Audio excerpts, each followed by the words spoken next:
हाँ, तो आज अपन कौन सा चैप्टर करने वाले हैं? आज अपन चैप्टर करने वाले हैं लीनियर इनइक्वेशंस, ठीक है ना। लीनियर इनइक्वेशंस चैप्टर आज हमको सॉल्व करना है। तो सबसे पहले तो अपन लीनियर वर्ड के बारे में समझते हैं। लीनियर मतलब क्या? एक तो अपन ने 9th क्लास में पढ़ा होगा linear equation in one variable. तो वो क्या होता है? जैसे अगर मैंने 2x - 3 = 5 लिखा, so this is linear equation. और इसमें कितने वेरिएबल हैं? इसमें एक ही वेरिएबल है, linear equation in one variable, ठीक है। ये मोस्टली हम लोग 9th क्लास में पढ़ते हैं, एसएससी के बच्चों ने 9th में पढ़ा होगा। देन फिर 10th में क्या इंट्रोड्यूस कराया था? Linear equation in two variable. हाँ, so this is 2x + 3y = 7, ठीक है ना। तो ये क्या है? This is linear equation in two variables, ठीक है। यहाँ पे दो वेरिएबल्स हैं। तो अभी तक हमने किसकी बात की थी? इक्वेशंस की बात की थी। अप टू 10th किसकी बात की है हमने? इक्वेशंस की बात की है। सो ये क्या है तुम्हारा? 2x + 3y = 7 is linear equation in two variables. अभी हमें क्या डिस्कशन करना है? अभी तक इक्वालिटी का डिस्कशन करते हैं। जो भी इक्वेशन हमने पढ़े वहाँ पे इक्वल साइन था। अभी हमें जो भी इक्वेशन पढ़ने वहाँ पे इक्वल साइन नहीं रहेगा। वहाँ पे या तो ग्रेटर का साइन होगा, ठीक है, या तो तुम्हारा ऐसा लेस देन का साइन होगा, ग्रेटर देन, लेस देन, ठीक है, ऐसा भी लिखते हैं। तो इसमें मैं क्या बता रहा था? ग्रेटर देन, लेस देन, या फिर ऐसे भी दे रखा होगा greater than equals to, read करते हैं इसको क्या है? ये, ठीक है। तो इसको ऐसा ही लिख लेते हैं। तो दिस इज कॉल्ड एज, पहले वाले को क्या बोलेंगे?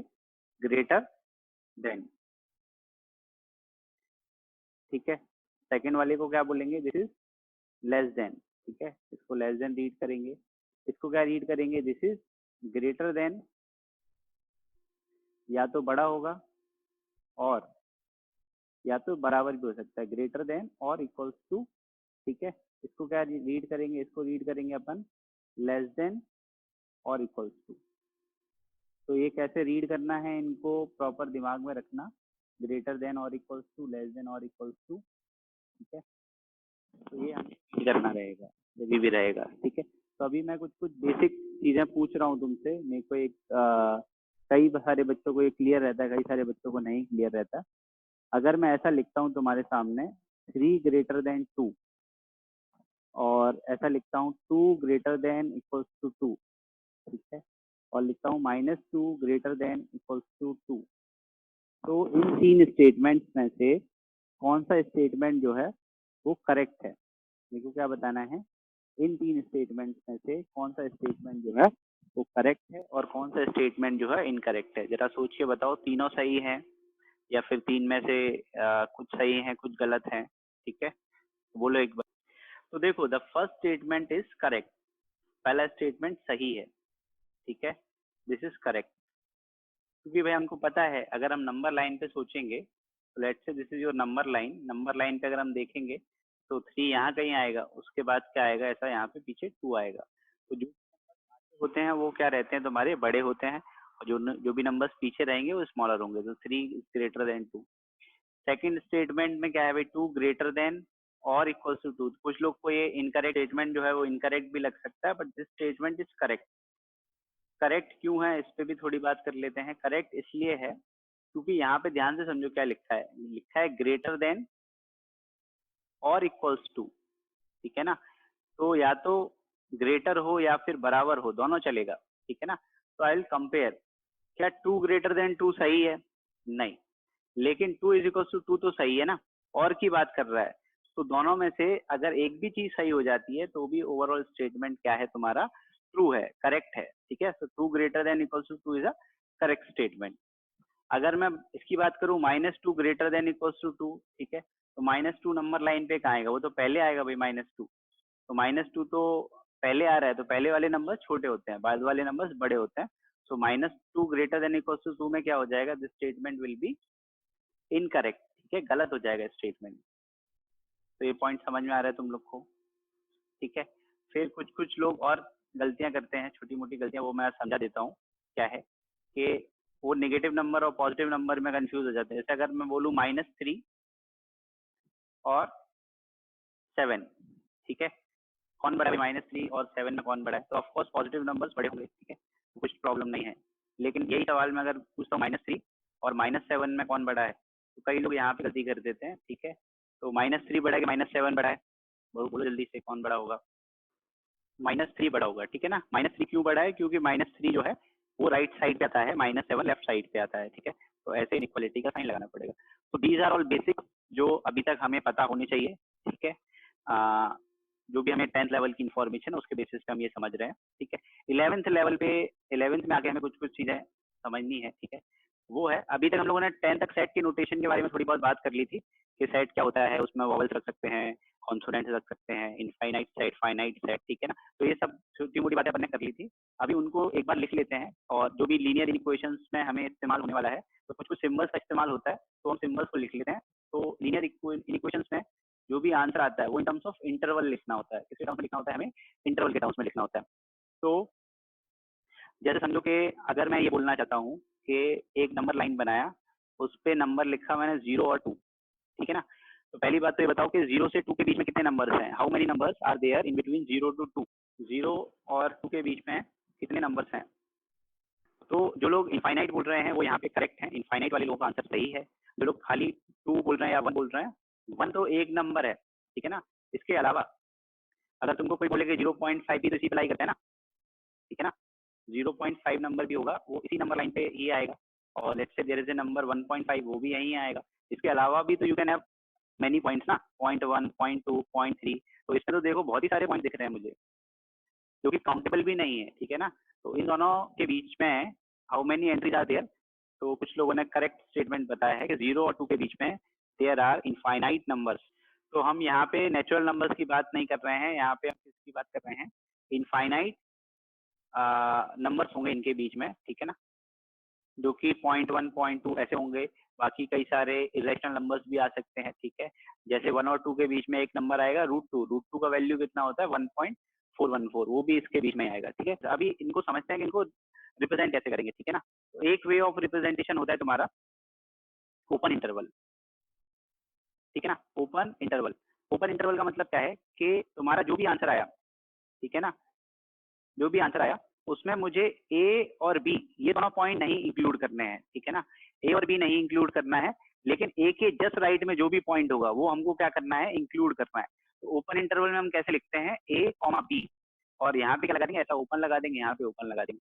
अच्छा, अगर मैं बात करूँ 1 के इमीडिएट राइट में, 1 के इमीडिएट राइट में कौन सा पॉइंट होगा, हमें पता है 1 के जस्ट बाद कौन सा पॉइंट आता है, can we find it out कि 1 के जस्ट राइट में कौन सा पॉइंट होगा।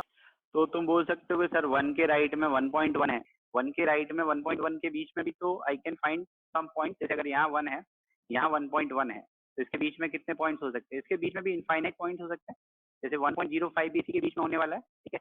तो 1 के इमीडिएट राइट में कौन सा पॉइंट है, वी कैन नॉट कमेंट, ठीक है ना। 1 के इमीडिएट राइट में कौन सा पॉइंट है वो हम नहीं बता सकते। तो अगर तुम्हें आंसर ऐसे बताना है कि 1 के आगे जितने भी पॉइंट्स है वो इंक्लूड करना है, तो हम किसका इस्तेमाल करेंगे, ओपन इंटरवल का, जिसमें 1 जो होगा वो एक्सक्लूड हो जाएगा, लेकिन उसके आगे लाई करने वाले सारे पॉइंट्स क्या होंगे, तुम्हारे इंक्लूड होंगे, ठीक है। तो that is called as open interval. Open interval के बाद जो नेक्स्ट चीज आती है that is called as close interval. Open interval के बाद क्या लिखना है, तो क्लोज इंटरवल।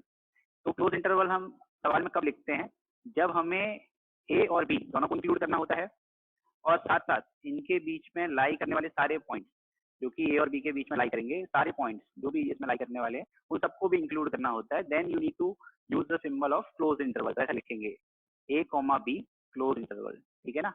तो इसमें क्या है, ए और बी भी इंक्लूड हो जाएगा। ओपन इंटरवल में क्या ए और बी इंक्लूड नहीं हो रहा था, लेकिन उनके बीच में लाई करने वाले सारे पॉइंट जो कि उस सेगमेंट पे लाई करते हैं वो सारे क्या हो रहे थे, इंक्लूड हो रहे थे। तो एक तरह से इंटरवल तुम्हें ऐसा लिखना पड़ता है, ठीक है। तीसरा जो है वो तुम लोगों ने अप टू 10th भी कर रखा है, वो होता है फाइनाइट इंटरवल। जब हम बताना चाहते हैं, ठीक है ना, फाइनाइट इंटरवल कह लो, फाइनाइट सेट। तुम्हारा तुमने सवाल सॉल्व किया और तुम्हारा आंसर ऐसे आया, एक्स का वैल्यू 1 हो सकता है, 2 हो सकता है, 5 हो सकता है और 7 हो सकता है, ठीक है ना। 1, 2, 5, तो सोल्यूशन सेट जो हो जाएगा उसको आंसर लिख सकते हो। तो आंसर का वैल्यू ऐसा लिखना पड़ेगा 1, 2, 5, 7, जैसे सेट नोटेशन में लिखते हैं हमको वैसे लिखना पड़ेगा। तो पहले तो बताओ, अगर लिखा है एक्स ग्रेटर देन 2, ठीक है ना, एक्स जो है वो क्या है तुम्हारा 2 से बड़ा है, तो इसको अगर तुम्हारा आंसर ही आया तो इसको हम सोल्यूशन सेट में कैसे लिखेंगे, ठीक है ना, इंटरवल नोटेशन में हम इसको कैसे लिख सकते हैं। तो फिर से अपन क्या करेंगे, यहाँ पे नंबर लाइन बना लेते हैं, नंबर लाइन पे देयर इज ए पॉइंट। तो हमें क्या चाहिए, ये नहीं चाहिए, 2 नहीं चाहिए, तो 2 पे यहाँ पे से ओपन मान लेते हैं, 2 नहीं चाहिए, लेकिन 2 के बाद में जो भी एक्स के वैल्यूज हैं वो इसको सेटिस्फाई करेंगे। अब 2 के बाद में एक्स के वैल्यूज बहुत सारे हो सकते हैं। मैं अगर लिखूँ 2.01 इज ग्रेटर देन 2, ये स्टेटमेंट करेक्ट है, अगर मैं लिखूं 2.0001 ग्रेटर देन 2 तो भी करेक्ट है, मतलब व्हाटसोएवर ग्रेटर देन 2 वो हमारा आंसर होना चाहिए, ठीक है ना। तो भाई समझ में आ रहा है आंसर 2 से बड़ा होगा। तो लेकिन 2 नहीं ले सकते, अगर मैं लिखूं 2 ग्रेटर देन 2 तो ये स्टेटमेंट सही नहीं है। 2 से बड़ा कैसे हो सकता है, कोई खुद से बड़ा नहीं हो सकता, ठीक। तो सवाल ये है कि ये कहाँ तक जाएगा, ठीक है ना। तो 2 के बाद 3 आएगा, 3 के बाद 4 आएगा, 4 के बाद आगे आएगा। तो इस नंबर लाइन पे लास्ट में हम क्या मानते हैं, लास्ट में हम मानते हैं कि प्लस इन्फिनिटी लिखा हुआ है। तो इसको हम इसका सोल्यूशन सेट कैसे लिखेंगे, सोल्यूशन सेट जो हो जाएगा, क्योंकि हमें सारे वैल्यूज इंक्लूड करने हैं तो इंटरवल आंसर है, ठीक है ना। इंटरवल आंसर में क्या लिखेंगे, 2 से लेके, ये पॉइंट क्या इन्फिनिटी है, 2 से लेके इन्फिनिटी। इन्फिनिटी पे हमेशा ओपन ब्रैकेट ही लगाना है, इन्फिनिटी पे क्या करना है, हमेशा ओपन ब्रैकेट लगाना है। और यहाँ पे क्या करेंगे, क्योंकि 2 इंक्लूड नहीं करना है तो यहाँ पे भी ओपन ब्रैकेट ही लगाना पड़ेगा। तो क्या सोल्यूशन सेट बनेगा, x belongs to 2 to infinity. Clear हो रहा है, x का वैल्यू कितना है, 2 से इन्फिनिटी, मतलब सब कुछ आ गया इस नंबर लाइन पे, ठीक है। Likewise I can take other example. अगर मैं ऐसा लिखता हूँ x greater than equals to 2, तो इस सवाल में और पिछले सवाल में बस इतना ही अंतर है कि यहाँ पे 2 को इंक्लूड करना है। 2 को इंक्लूड क्यों करना है, क्योंकि अगर मैं ऐसा लिखता हूँ 2 greater than equal to 2, it's a well statement, ठीक है ना।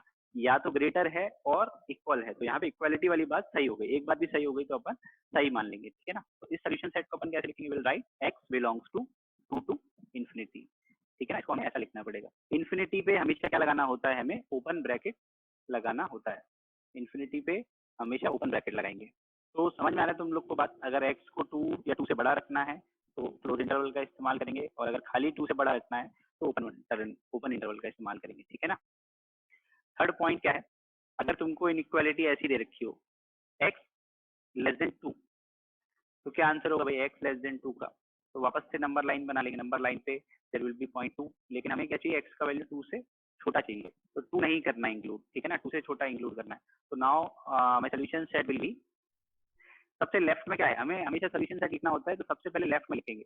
तो नंबर लाइन के सबसे लेफ्ट में क्या मानते हैं अपन, सबसे छोटा नंबर, जिसको हम माइनस इन्फिनिटी कहते हैं, ये समझो कि नंबर लाइन के सबसे लेफ्ट में है। तो अपन सोल्यूशन सेट लेफ्ट से राइट की तरफ लिखते हैं। तो लेफ्ट से लिखेंगे तो माइनस इन्फिनिटी से कहाँ तक जाना है अपन को, 2 तक जाना है। तो क्या हो जाएगा, माइनस इन्फिनिटी टिल 2।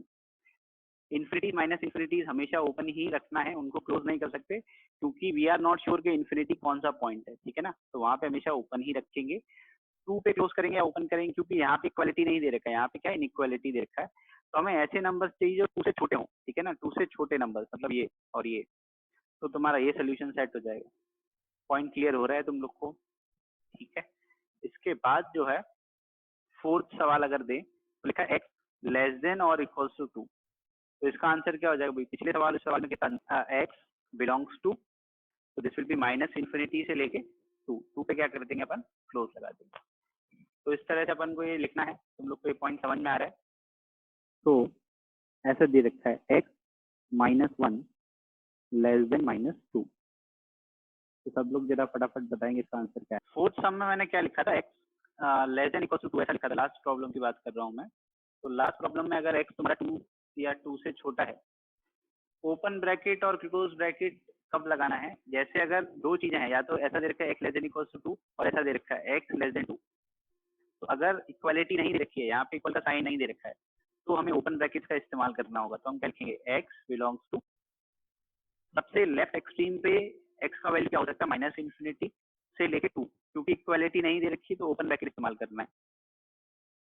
और अगर तुम्हें यहाँ पे ये वाले प्रॉब्लम में क्या है कि 2 भी इंक्लूड करना है, तो जब भी 2 इंक्लूड करना है तो क्या लिखेंगे, x belongs to minus infinity to 2 भी इंक्लूड करना होगा, ठीक है ना। यहाँ पे लेफ्ट वाले साइड पे जो है उसमें x का वैल्यू 2 भी हो सकता है, राइट साइड वाले में x का वैल्यू जो है वो 2 नहीं लेना है। 2 से छोटे सारे नंबर्स को हम ले सकते हैं नंबर लाइन पे। तो वापस से सोचो कि अगर नंबर लाइन पे 2 यहाँ पे कोई पॉइंट है तो you can take this point, इसके बाजू में भी ले सकते हैं, सारे ले सकते हैं यहाँ तक, ठीक है। यहाँ से लेकर हम चलते जाएंगे माइनस इन्फिनिटी तक, I can take any point, but 2 नहीं लेना है फॉर दिस, और यहाँ पे तो इंक्लूड करना है। तो सिंपल है, इसमें हम अगर -1 है, जैसे इक्वेशंस में करते हैं ना, जो भी चीज इधर लेफ्ट में माइनस में होगी तो राइट में ले जाएंगे तो क्या लिखना पड़ेगा, प्लस में हो जाएगी। तो क्या बन जाएगा, -2 + 1, और -2 + 1 कितना होता है, -2 + 1 होता है तुम्हारा -1। तो x का वैल्यू क्या हो गया तुम्हारा, -1 से छोटा होना चाहिए। Again will draw number line, ठीक है ना, उस पर -1 मार्क कर लेंगे। हमें क्या चाहिए, एक्स का वैल्यू -1 से छोटा चाहिए। छोटा चाहिए मतलब नंबर लाइन पे लेफ्ट साइड पे देखना है, क्योंकि इक्वालिटी नहीं दे रखी है तो यहाँ पे क्या आएगा, ओपन आएगा, ठीक है ना, ये नहीं इंक्लूड करना है। तो वापस से सोल्यूशन सेट क्या बन जाएगा, सोल्यूशन सेट बन जाएगा तुम्हारा एक्स बिलोंग्स टू, सबसे लेफ्ट में क्या होता है, सबसे लेफ्ट में मानते हैं -∞, ठीक है, -∞ से लेके कहाँ तक जाना है, हमें -1 तक जाना है। That is my answer. समझ पा रहे हो बात, कैसे इंक्लूड करना है, किसको इंक्लूड करना है। इसमें स्क्वायर ब्रैकेट नहीं लगाना है, हम नहीं चाहते कि एक्स का वैल्यू -1 हो जाए। फॉर इंस्टेंस अगर कोई बच्चा यहाँ पे इसको क्लोज कर देता है तो वो ये मान के चल रहा है कि x इक्वल्स टू -1 ही उसका आंसर है। तो अगर x इक्वल्स टू -1 आंसर है तो वो -1 ही रखेगा, फिर वो बोलेगा -1 इज लेस देन -1। तो ये तो गलत स्टेटमेंट है ना यार, ये कैसे सही स्टेटमेंट हो सकता है। तो क्या मुझे x इक्वल्स टू -1 आंसर में इंक्लूड करना है, ग्रेटर रहे चाहे लेस देन रहे, ब्रैकेट ओपन लगाएंगे या क्लोज लगाएंगे, वो इक्वालिटी दे रखी है या फिर खाली इनइक्वालिटी दे रखी है, उस पर डिपेंड करता है। अगर यहाँ पे इक्वल का साइन भी दे रखा होगा then will use this close bracket, ठीक है ना, यहाँ पे भी इक्वल दे रखा है, यहाँ पे भी इक्वल दे रखा है, तब तो ठीक है। नहीं तो अगर इक्वल नहीं दे रखा है तो फिर ये लगाने का पॉइंट नहीं है। समझ पा रहे हो तुम लोग बात। तो एक और सवाल लिखते हैं अपन, 4x - 1 डिवाइड बाई 3 और ये दे रखा है लेट्स से ग्रेटर देन 2। इस बार चलो हम लोग इक्वालिटी भी ले लेते हैं, ऐसे देखो। तो 3 को हम क्या करेंगे, उस साइड ले जाएंगे। 3 जो है पॉजिटिव नंबर है, पॉजिटिव नंबर को I can multiply both the side, कुछ फर्क नहीं पड़ता, ठीक है ना, ये इंपॉर्टेंट पॉइंट है, मार्क करके रखो, पॉजिटिव नंबर्स को आई कैन मल्टीप्लाई। तो सबसे पहले 3 पॉजिटिव नंबर है, उसको मैं दूसरी साइड में ले जाऊंगा, ठीक है। तो क्या बनेगा, 4x - 1 greater than equals to 6, ठीक है, ऐसा बन जाएगा। फिर ये जो -1 है उसको राइट साइड पे ले जाओ तो कितना आ जाएगा, तुम्हारा 7 हो जाएगा, ठीक है ना, ऐसा हो गया। देन हम क्या करेंगे, 4 से डिवाइड कर लेते हैं। तो 4 से डिवाइड करेंगे तो क्या आएगा, x greater than equals to 7/4, ठीक है। इस बार देखो x का वैल्यू 7/4 से बड़ा चाहिए, जरूरी नहीं है तुमसे हर बार इंटीजर ही पूछा जाए, इस बार इंटीजर नहीं पूछा है। तो 7/4 से बड़ा, नंबर लाइन पे 7/4 से बड़ा x ढूंढने जाएंगे, तो ये भी पॉइंट इंक्लूड करना है, साथ साथ यहाँ तक सबसे राइट में क्या आता है तुम्हारा, +∞ आता है। तो कुछ बच्चों ने आंसर सही बताया था, बस उसको लिखने का तरीका करेक्ट कर लो। +∞ को हमेशा राइट में लिखेंगे, तो क्या आंसर आएगा, 7/4 से लेके इन्फिनिटी, इन्फिनिटी पे आएगा ओपन, 7/4 पे आएगा क्लोज टू, क्योंकि इस बार x का वैल्यू 7/4 भी होगा तो भी चलेगा। क्लियर हो गया भाई तुम लोग को, ये पॉइंट समझ में आ गया। तो ये सवाल तुम जरा ट्राई करके दिखाओ। लेट्स से लेते हैं सवाल, -2x + 3 is less than is equals to -7। इस सवाल को थोड़ा केयरफुली करेंगे, उसमें गलत होने के चांसेस हैं। तो ये जो 3 है उसको हम दूसरी साइड ले जाएंगे तो कितना हो जाएगा, -3। तो -7 - 3 -10। यहाँ तक तो हिसाब किताब ठीक है। अब कुछ लोग क्या करेंगे, डायरेक्ट माइनस कैंसिल कर देंगे और साइन ऑफ इनइक्वालिटी जो है वो चेंज नहीं करेंगे, ठीक है। तो उसके लिए अपन एक चीज समझ लेते हैं, ये जो कैंसिलेशन है वो डायरेक्टली नहीं हो सकता। हमें क्या सोचना है, जैसे समझो कि -2 जो है और -3, -2 और -3 में कौन बड़ा है, हमारा -2 नंबर जो है वो बड़ा है, ठीक है। लेकिन अगर मैंने क्या किया, अगेन वही लॉजिक लगाया, दोनों साइड ऐसे कैंसिल आउट कर दिया, तो अगली स्टेप में क्या जाएगा, 2 ग्रेटर देन 3। ये तो इनकरेक्ट है, ठीक है ना, this is not a correct statement. तो हमने गलती क्या की, यहाँ पे हम लोग ये रियलाइज कर सकते हैं कि जब भी हम दोनों साइड से नेगेटिव नंबर्स को कैंसिल करेंगे तो हमें साइन ऑफ इनइक्वालिटी क्या करना पड़ेगा, चेंज करना है। सेम साइन ऑफ इनइक्वालिटी नहीं रख सकते, ठीक है। तो साइन ऑफ इनइक्वालिटी क्या करना पड़ेगा, हमको चेंज करना पड़ेगा। व्हाट आई एम सेइंग कि कभी भी अगर मुझे माइनस साइन को कैंसिल करना है दोनों साइड से, तो साइन ऑफ इनइक्वालिटी हमेशा क्या करना पड़ेगा, रिवर्स करना पड़ेगा। उसके लिए मैंने एक एग्जांपल लिया है, इससे दिया है -2 is greater than equals to -3। ये स्टेटमेंट तो सही था, बट किसी ने क्या किया, माइनस और माइनस को कैंसिल आउट कर दिया, तो क्या 2 ग्रेटर देन 3, ये तो ना सही है।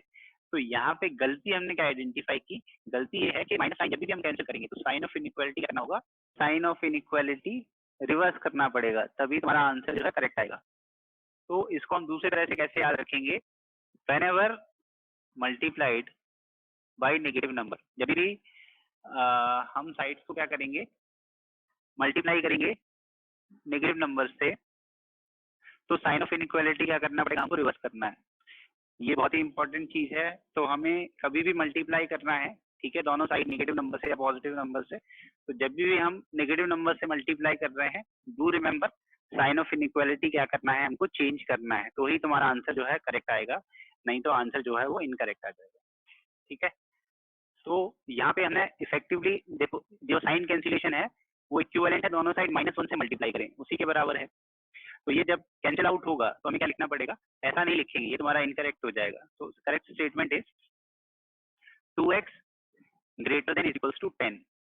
ठीक है, साइन ऑफ इनइक्वालिटी हमने क्या कर दिया, रिवर्स कर दिया। फिर इस 2 को यहाँ पे ले जाएंगे डिवाइड में, तो क्या हो जाएगा 10/2।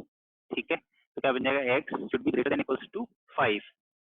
तो x 5 या 5 से बड़ा हो सकता है। Again will draw number line पे इधर 5 आएगा, तो हमारा आंसर क्या चाहिए, हमें 5 या 5 से बड़ा चाहिए। ठीक है ना, till infinity. So the answer is x belongs to 5 to infinity. 5 include करना है क्योंकि इक्वालिटी दे रखी है, इसलिए यहाँ पे स्क्वायर लगाया है।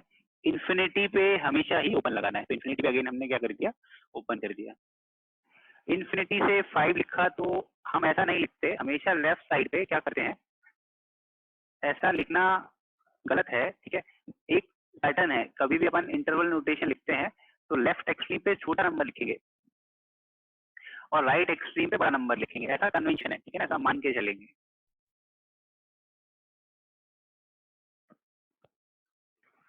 सो 2 इज अ पॉजिटिव नंबर, हमने इसको इधर मल्टीप्लाई कर लिया और 5 को उधर मल्टीप्लाई कर देंगे। ठीक है ना, तो इफ यू मल्टीप्लाई 2 एंड 5, इधर मल्टीप्लाई कराना है, 5 दूसरी साइड मल्टीप्लाई कराना है।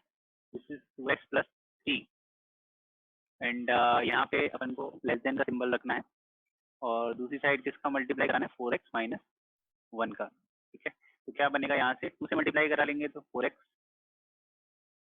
प्लस 6 लेस देन 5, 4 कितना हो जाएगा तुम्हारा 20x माइनस 5। है ना, तो ये -5 को उधर ले जाएंगे तो क्या होगा, +5 हो जाएगा। 6 + 5 11 और इस 4x को लेफ्ट साइड लेके आएंगे तो कितना होगा, 20x माइनस 4x, तो 11, ये कितना हो जाएगा तुम्हारा 16x।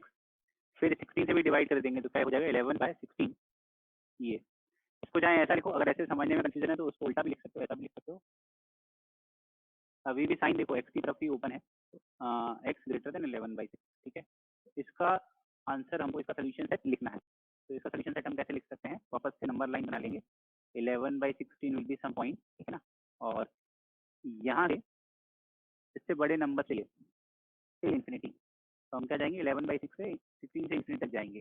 तो what is my solution set, answer आएगा। तो 11/16 is the least value, but 11/16 open लगाना है क्योंकि यहाँ पे ग्रेटर देन ही दे रखा है से लेके इन्फिनिटी तक। ये तुम्हारा आंसर हो जाएगा 11/16 से इन्फिनिटी। 2 ग्रेटर देन 3 ऐसे लिखूं चाहे 3 ग्रेटर देन 2 लिखूं, क्या फर्क पड़ता है, बात तो सेम ही है। क्या हुआ क्लियर कि नहीं हुआ, ये इन्फिनिटी हमेशा राइट साइड में ही रहेगा। नंबर लाइन पे हम क्या मानते हैं, infinity is the largest number, सबसे बड़ा नंबर है। फिर से समझ लेंगे, कभी भी नोटेशन लिखते हैं ना, ए से बी लिखते हैं तो हमेशा याद रखना है बी जो है वो बड़ा होना चाहिए, ए जो है छोटा होना चाहिए। तो इन्फिनिटी को यहाँ नहीं लिखना है, यहाँ नहीं लिखना है। This is the way, least number left side पे रहेगा, ग्रेटेस्ट नंबर जो है वो राइट साइड पे रहेगा, छोटा नंबर लेफ्ट पे, बड़ा नंबर राइट पे। इन्फिनिटी बड़ा नंबर है इसलिए राइट पे है। माइनस इन्फिनिटी जो है वो सबसे छोटा नंबर होता है इसलिए वो सबसे लेफ्ट में रहता है। प्लस इन्फिनिटी सबसे बड़ा नंबर है तो सबसे राइट में रहेगा। समझ लो ना बात। तो this is my next problem, इसको ट्राई करो जरा, इसको कैसे करेंगे। हाँ, सो एलसीएम लेना है यहाँ पे, ठीक बोल रहे हो, एलसीएम लो जरा। x ग्रेटर देन 4 आ रहा है, हिंट क्या है, एलसीएम जो होगा 4 और 11 का, 4 और 11 का जो एलसीएम है वो कितना आएगा, 44 आएगा। तो अगेन हमें एलसीएम लेना है, एलसीएम लेने के लिए हमें क्या करना पड़ेगा, डिनोमिनेटर तो सेम बनाना है। तो नीचे अपन को x/4 है ना, अगर यहाँ 44 बनाना है तो यहाँ 11 से मल्टीप्लाई नीचे किया तो 11 से मल्टीप्लाई हमको करना पड़ेगा, तो ऐसा बन जाएगा 11x। और यहाँ पे 44 बनाना है तो यहाँ 4 से मल्टीप्लाई कर लेंगे और ऊपर भी 4 से मल्टीप्लाई करना होगा, तो ऊपर कितना बनेगा तुम्हारा 8x माइनस 12। ठीक है, ग्रेटर देन 0 ऐसा आ गया। देन 44 इज कॉमन, 44 दोनों के नीचे है, 44 कॉमन आ जाएगा। देन 11x लिखेंगे माइनस, ये जो माइनस साइन है वो पूरे के मल्टीप्लिकेशन में है तो यहाँ ब्रैकेट लगाना है, ब्रैकेट लगाना मत भूलना। 8x minus 12 greater than 0। Then 11x minus 8x कितना होगा तुम्हारा 3x हो जाएगा, और ये माइनस ऑफ माइनस 12 करेंगे तो दिस इज +12/44 ग्रेटर देन 0। ठीक है ना, 44 being a positive number, I can multiply 44 both the side. दोनों साइड हम क्या कर सकते हैं 44 से मल्टीप्लाई कर लेते हैं, तो अगर हम दोनों साइड 44 से मल्टीप्लाई कर लेंगे पॉजिटिव नंबर से मल्टीप्लाई करोगे तो साइन ऑफ इनइक्वालिटी तुम्हारा सेम रहने वाला है, कुछ भी फर्क नहीं आएगा। तो क्या लिखेंगे 3x + 12, 44 से मल्टीप्लाई करेंगे तो ये वाला तो 1 बन जाएगा, और 44 इंटू 0 कितना हो जाएगा, 0 हो जाएगा। 44 से मल्टीप्लाई करने से ये होगा, या फिर ये सोचोगे इस पूरे 0 को से अपने 44 क्रॉस मल्टीप्लाई टाइप का करा दिया है, ठीक है ना, इसको हम दूसरी साइड लेकर, देन क्या बनेगा 3x इज ग्रेटर देन -12, 12 को चले जाएंगे, फिर क्या करेंगे अपन 3 से डिवाइड लगा देते हैं, क्या आएगा -12 डिवाइड बाई 3। तो यहाँ से आंसर क्या है, अपना आंसर आ रहा है x ग्रेटर देन -4, ठीक है, x ग्रेटर देन क्या आ गया -4। अब कितने करना का आंसर क्यों आ रहा है 32/3, 44/3, सब लोग गलती आइडेंटिफाई करो कहाँ पे गलती हो रही है। ज्यादातर लोग ने यहाँ ब्रैकेट लगाने के टाइम पे गलती की होगी, ये वाली स्टेप में गलती हो सकती है जहाँ पे ब्रैकेट लगाना है। देखो एक बार क्या गलती हो रही है तुम लोग की। तो अपन क्या करेंगे -4 यहाँ प्लॉट कर लेते हैं, ठीक है। तो आंसर क्या हो जाएगा तुम्हें, x का वैल्यू -4 से बड़ा कुछ भी होगा चलेगा, ठीक है। तो आंसर क्या लिखेंगे, x बिलोंग्स टू -4 से इन्फिनिटी जाना है, इन्फिनिटी में तो हमेशा ही ओपन लगाना है और -4 को इंक्लूड नहीं करना है, तो यहाँ पे भी ओपन लगाना है, ठीक है ना। यहाँ पे अगर मेरे को एक से ज्यादा इनइक्वालिटी दे रखे हैं तो कैसे सवाल सॉल्व करेंगे, मैं 2 सवाल हैं इसमें बेसिकली, 3x + 2 ग्रेटर देन -16, एक सवाल ये है, and 2x - 3 less than equal to 11। तो यहाँ पे तुम्हारे पास 2 सवाल हैं, ठीक है। 2 सवाल नहीं है, मतलब जो भी x के वैल्यूज तुम्हें फर्स्ट इससे आएंगे और जो भी x के वैल्यूज इससे आएंगे, क्योंकि हमने एंड वर्ड का इस्तेमाल किया है तो दोनों चीजों का हमें क्या लेना पड़ेगा, कॉमन देखना पड़ेगा, इसके आंसर का और इसके आंसर का कॉमन निकालना है। कॉमन निकालने को मैथ्स के लैंग्वेज में हम क्या बोलते हैं, जिससे कि हमें इनका इंटरसेक्शन ढूंढना है, ठीक है। क्या ढूंढना है, इंटरसेक्शन ढूंढना है। तो पहले इसको सॉल्व करो, फिर इसको सॉल्व करो, फिर उसमें हम कॉमन पार्ट ढूंढेंगे। तो चलो अपन इसको एक बार देख लेते हैं कैसे सॉल्व करेंगे। तो पहली इनइक्वालिटी सॉल्व करने की कोशिश करते हैं। तो 3x, ये जो 2 है उसको दूसरी साइड ले जाएंगे तो कितना हो जाएगा, -2 हो जाएगा। तो -16 और -2 कितना बनेगा, -18। देन हम 3 से डिवाइड करेंगे, 3 से डिवाइड करेंगे तो कितना आएगा, x ग्रेटर देन -6। तो यहाँ से हमको क्या पता चल गया कि x का वैल्यू -6 से बड़ा होना चाहिए, -11 को लगे जाएंगे तो क्या हो जाएगा, +3, तो 11 + 3 विल बी 14। फिर हम 2 से डिवाइड कर लेंगे दोनों साइड, 2 से डिवाइड करेंगे तो 45। तो x का वैल्यू क्या होगा यहाँ पे, 7 से छोटा होना चाहिए, 7 से बराबर, ठीक है। तो हमने 2 आंसर्स यहाँ पे निकाल लिए हैं और एंड की बात चल रही है, मतलब दोनों को हमें एक साथ सेटिस्फाई कराना है, ठीक है। तो वापस से हम क्या करेंगे, सबसे पहले नंबर लाइन बना लेंगे। तो this is my number line. फिर पॉइंट -6 को हम प्लॉट कर लेते हैं, -6 पॉइंट यहाँ कहीं आ गया से, और दूसरा पॉइंट क्या आया, 7 आया, तो 7 समझ यहाँ पे आया। फिर हम पहले सोल्यूशन सेट को मार्क करेंगे। पहला सोल्यूशन सेट क्या है, x का वैल्यू -6 से क्या होना चाहिए, बड़ा होना चाहिए, लेकिन -6 नहीं हो सकता, -6 पे लगाएंगे ओपन, उससे बड़ा होना चाहिए। तो बड़ा होने के लिए यहाँ पे करेंगे अपन ऐसा एरो बना देंगे, ठीक है, इनफिनिटी तक जा रहा है। दूसरी बात, दूसरा सोल्यूशन सेट क्या आया, दूसरे सोल्यूशन सेट को हमें प्लॉट करना है यहाँ पे, ठीक है। चलो, सो दूसरा पॉइंट क्या है, x ग्रेटर देन -6 मैंने मार्क कर लिया। यहाँ पे क्या बोल रहा है, x का वैल्यू 7 से छोटा होना चाहिए, तो x का वैल्यू 7 से छोटा होना चाहिए, तो इसको भी हम मार्क कर लेते हैं। तो ये कहाँ पे आएगा, ये इधर आ जाएगा, 7 या 7 से छोटा, ठीक है। 7 इंक्लूड करना, यहाँ पे तो सॉलिड ये बना लो, से लेके छोटा वैल्यू तो कहीं -∞ तक जा सकता है, यहाँ तक जा सकता है, और बड़ा वैल्यू जो है वो +∞ की तरफ से। x ग्रेटर देन -6 को प्लॉट कर लिया है और x लेस देन = 7 को भी प्लॉट कर लिया है। Now what we are observing कि दोनों में कॉमन क्या है, ठीक है ना, इस सोल्यूशन में कॉमन क्या है। तो कॉमन सोल्यूशन की हमने क्या किया, वो वाला पार्ट ढूंढा जो इसमें भी आ रहा है और इसमें भी आ रहा है। तो ये जो वर्टिकल लाइंस मैंने बनाया है, ये vertical line basically common part denote कर रहा है जो दोनों में। तो पहला इंसान क्या बोल रहा है कि x का वैल्यू -6 से बड़ा होना चाहिए, दूसरा क्या बोल रहा है 7 या 7 से छोटा होना चाहिए। तो भाई कॉमन बात समझनी पड़ेगी, जो पहली बात को भी सेटिस्फाई करे और दूसरे को भी सेटिस्फाई करे। तो कॉमन सोल्यूशन क्या हो जाएगा, योर कॉमन सोल्यूशन इज, तो -6 से बड़ा, -6 से बड़ा हो सकता है, ठीक है, और 7 से ज्यादा नहीं हो सकता, क्योंकि 7 से ज्यादा हो जाएगा तो इसको प्रॉब्लम हो जाएगी। सेकंड वाला क्या बोल रहा है, 7 या 7 से छोटा ही रखो, तो 7 तक ही इसको लेंगे। 7 भी लेंगे तो चलेगा, क्योंकि इसको इक्वालिटी से कोई भी प्रॉब्लम नहीं है। तो यहाँ पे अपन को क्लोज ब्रैकेट लगाना पड़ेगा, लेकिन -6 पे ओपन ब्रैकेट ही लगाना पड़ेगा, क्योंकि ये स्पेसिफिकली बोल रहा है कि x का वैल्यू -6 से बड़ा हो, या फिर -6 हमने यहाँ पे इंक्लूड नहीं किया है। तो जब ये बोल रहा है इंक्लूड मत करो, इसको कोई प्रॉब्लम नहीं, ये बोल रहा है इंक्लूड मत करो, तो अपन आंसर में फाइनली क्या इंक्लूड नहीं करेंगे उसको। So this is my final answer, ये हमारा फाइनल आंसर होगा। एक बार देखो जरा,